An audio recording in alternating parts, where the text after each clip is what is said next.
19 বছর পর ভারতের সঙ্গে ফ্রি ট্রেড এগ্রিমেন্ট সই করতে চলেছে ইউরোপীয় ইউনিয়ন।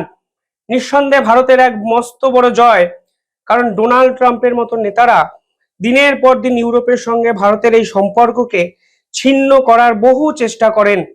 তবে অবশেষে কালকে যে খবর এসছে তাতে একটা জিনিস পরিষ্কার, ভারতের প্রভাব প্রতিপত্তি গোটা বিশ্ব কোনোভাবেই অ্যাভয়েড করতে পারছে না। যে তথ্য সামনে এসছে সেখানে বলা হচ্ছে আগামী 27শে জানুয়ারি ইউরোপীয় ইউনিয়নের টপ মোস্ট অফিসিয়ালরা ভারতবর্ষে আসছেন এবং এরপর তারা ট্রেড এগ্রিমেন্টে সই করবেন। মনে রাখবেন 19 বছর ধরে এই ট্রেড রিলেটেড কথাবার্তা কিন্তু বলা হচ্ছিল, কিন্তু এই প্রথমবারের জন্য যে পজিটিভলি এই চুক্তি সই করা হয়েছে তাও কিন্তু এক অনন্য নজির সৃষ্টি করলো, কারণ এতে ভারতের এক্সপোর্ট বাড়বে প্রায় 56%। এমন একটা সময় এই চুক্তি হচ্ছে যখন ইউরোপীয় ইউনিয়ন কার্যত ডোনাল্ড ট্রাম্পের বিপক্ষে যুদ্ধ ঘোষণা করে দিয়েছে। কালকে গ্রিনল্যান্ড ইস্যুতে ইউরোপীয় ইউনিয়ন এবং ডেনমার্ক একত্রে ডোনাল্ড ট্রাম্পের সঙ্গে মিটিং করেছিলেন এবং সেখানে বহু ক্ষেত্রে ফান্ডামেন্টাল ডিসএগ্রিমেন্ট দেখা গেছে। গ্রিনল্যান্ড দখল করতে উঠে পড়ে লেগেছে আমেরিকা। অবস্থা এতটাই খারাপ জায়গায় চলে গেছে যে ন্যাটো ভেঙে যাওয়া কার্যত সময়ের অপেক্ষা।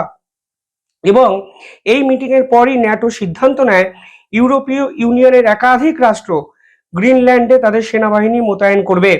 অর্থাৎ যে ডোনাল্ড ট্রাম্পকে ইউরোপ ভরসা করেছিল, অন্তত রাশিয়া এবং ইউক্রেন যুদ্ধ থামানোর জন্য ভরসা করেছিল, ন্যাটোকে ধারণ করার জন্য ভরসা করেছিল, সেই ডোনাল্ড ট্রাম্প এখন ইউরোপের সব থেকে বড় শত্রু। এমনকি রাশিয়ার কথা তারা না ভেবে তারা মার্কিন সেনার হাত থেকে গ্রিনল্যান্ডকে বাঁচানোর জন্য প্রায় 1 লক্ষ সেনাবাহিনী ডিপ্লয় করার কথা কিন্তু কালকে ঘোষণা করেছে। আর এরপরেই খবর আসে যে ভারত এবং ইউরোপের এই ফ্রি ট্রেড এগ্রিমেন্ট হচ্ছে, যা ডোনাল্ড ট্রাম্পের ঘুম ওড়ানোর জন্য যথেষ্ট। যে তথ্য সামনে এসছে সেখানে বলা হচ্ছে স্পেশালি 3-4টে রাষ্ট্র অলরেডি ভারতের সঙ্গে কাজকর্ম করা শুরু করে দিয়েছে। তালিকার 1 নম্বরে আছে স্পেন, যারা শেষ 1 বছরে এই ব্যবসা বাণিজ্যের পরিমাণ বাড়িয়েছে 4.7 বিলিয়ন ইউরো, অর্থাৎ প্রায় 56%। জার্মানি এই ব্যবসা বাণিজ্যের পরিমাণ বাড়িয়েছে 9.3%, অর্থাৎ বছরে 7.5 বিলিয়ন ইউরো। পাশাপাশি বেলজিয়ামের সঙ্গে ব্যবসা বাণিজ্য 4.4 বিলিয়ন ইউরো ছাড়িয়ে গেছে। পোল্যান্ড 7.6% ব্যবসা বাণিজ্য বাড়িয়ে ভারতের সঙ্গে 1.6 বিলিয়ন ইউরোর ব্যবসা বাণিজ্য বর্তমানে করে। ইউরোপীয় ইউনিয়ন কিন্তু 27টা রাষ্ট্রের সংঘবদ্ধ একটি ইউনিয়ন। ফলে আপনারা বুঝতে পারছেন, যদি এই চুক্তি 27শে জানুয়ারি সই হয় তাহলে ভারতবর্ষের লার্জেস্ট ট্রেডিং পার্টনার হিসাবে ইউরোপ কিন্তু এগিয়ে আসবে এবং একাধিক সুযোগ সুবিধা ভারতীয়রাও পাবেন, অন্তত ভিসা সংক্রান্ত বা বিভিন্ন কাজকর্ম রিলেটেড, তা কিন্তু এই চুক্তি ফাইনাল হওয়ার পরই পরিষ্কার হয়ে যাচ্ছে। পাশাপাশি ইউরোপীয় ইউনিয়নের যিনি প্রেসিডেন্ট, ওনার নাম উর্সুলা ভন ডার, আপনারা জানেন, এবং UE council president Antonio Costa, তারা দুজনেই 27শে জানুয়ারির আগে ভারতবর্ষে চলে আসবেন এবং ভারতবর্ষের সঙ্গে এই মেগা হাই ভোল্টেজ চুক্তি কিন্তু হতে চলেছে। এই চুক্তি কিন্তু নেগোসিয়েশন করা শুরু হয়েছিল 2007 সালে। 2013 সাল অবধি প্রায় 6 বছরে 15 বার এই চুক্তি কমপ্লিট করার জন্য বৈঠক হয়। কিছু কিছু জায়গায় ডিসএগ্রিমেন্ট ছিল, ফলে কোনো অবস্থাতে এই চুক্তি সই করা সম্ভব হচ্ছিল না।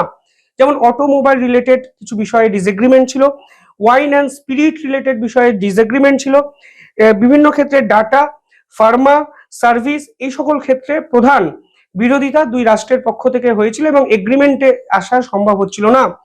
2013 থেকে 2021 এই চুক্তি নিয়ে কথাবার্তা কিন্তু বন্ধ হয়ে যায়। ভারত তখন অন্যান্য চ্যানেলগুলো ট্রাই করেছে এবং আপনারা জানেন অন্যান্য চ্যানেলগুলো ট্রাই করেছে বলেই ভারতের এক্সপোর্ট ইন্ডাস্ট্রি কিন্তু ভীষণ মাত্রায় গ্রো হয়েছে।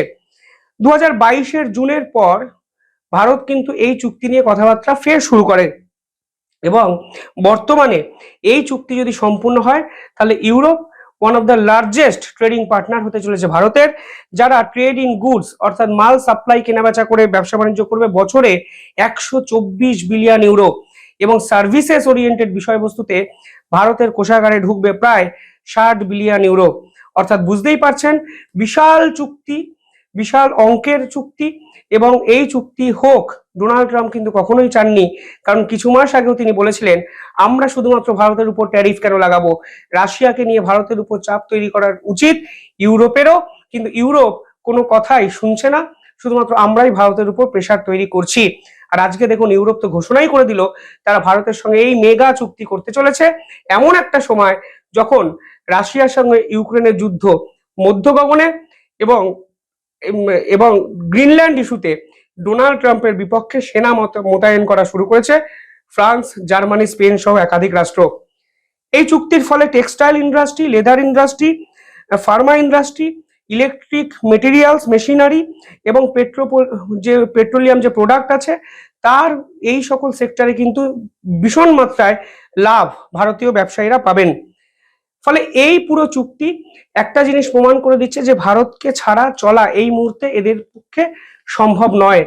এবং ইউরোপীয় ইউনিয়ন এই চুক্তি করে আসলে দুটো বার্তা দিতে চেয়েছেন। প্রথম বার্তাটা মানে তারা চেয়েছেন দিতে চীনকে, যে এই যে চীন ডিপেন্ডেন্ট হয়ে পড়া ইউরোপীয় ইউনিয়ন, সেটা থেকে তারা বেরোতে চাইছেন। চীন কিন্তু পূর্ব ইউরোপ এবং পশ্চিম ইউরোপের মধ্যে বিভিন্ন ক্ষেত্রে ডিভাইড অ্যান্ড রুল পলিটিক্স খেলার চেষ্টা করেছেন। তারা কিছু ক্ষেত্রে এমন কিছু রাষ্ট্রকে বেছে নিয়েছিলেন যাতে পূর্ব ইউরোপ এবং পশ্চিম ইউরোপের মধ্যে সংঘর্ষ দেখা গেছিল। কিন্তু ভারত কিন্তু অত্যন্ত বুদ্ধিমত্তার সাথে দুই ইউরোপের সঙ্গেই রেগুলার লিয়াজও করেছেন। এবং এই জন্য ভারতের প্রধানমন্ত্রী অস্ট্রেলিয়া, পোল্যান্ডের মতো দেশেও কিন্তু ট্রাভেল করেছেন, যা কিন্তু ইউরোপীয় ইউনিয়নের কাছে অত্যন্ত ভালো বার্তা গেছে। অর্থাৎ ইউরোপের ইন্টারনাল পলিটিক্সে ভারত কোনো অবস্থাতেই ঢুকতে চায়নি, যেটা ভারতবর্ষের ডেমোক্রেটিক রাইটস সেই অনুযায়ী ভারতবর্ষ চলেছে, যা ইউরোপীয়রা পছন্দ করেছে। এবং ইউরোপকে কিন্তু ভারতের কাছেই ফিরতে হয়েছে ডোনাল্ড ট্রাম্পের হুঁশিয়ারির পরেও। পাশাপাশি ইউরোপ এটা বুঝিয়ে দিয়েছে ডোনাল্ড ট্রাম্পকে যে আপনারা আমার মাথার উপরে থাকতে পারেন, আপনি ন্যাটোতে সব থেকে বেশি ইনভেস্ট করতে পারেন, কিন্তু দিনের শেষে ইউরোপ সেটাই করবে যেটা ইউরোপের ভালো হবে। আজকে 27টি রাষ্ট্র একসঙ্গে ভারতবর্ষের মতো একটা দেশকে বেছে নিচ্ছে, যখন ডোনাল্ড ট্রাম্প ভারতের উপর 575% ট্যারিফ চাপানোর কথা ভেবেছেন, এবং যখন গ্রিনল্যান্ড ইস্যুতে ইউরোপকে কার্যত পাত্তাই দিতে চাইছে না ডোনাল্ড ট্রাম্প। ফলে সব মিলিয়ে পরিস্থিতি কিন্তু ক্রমশ জটিল জায়গায় গেল, এবং নিউক্লিয়াসে কিন্তু গ্লোবাল পলিটিক্সের ভারত পৌঁছে যাচ্ছে তা কিন্তু পরিষ্কার হয়ে যাচ্ছে এই ধরনের চুক্তির ফলেই। কিভাবে দেখছেন আপনারা পুরো বিষয়টি কমেন্টে জানাবেন। দেখতে থাকুন দ্য ইন্ডিপেন্ডেন্ট বেঙ্গল। ধন্যবাদ।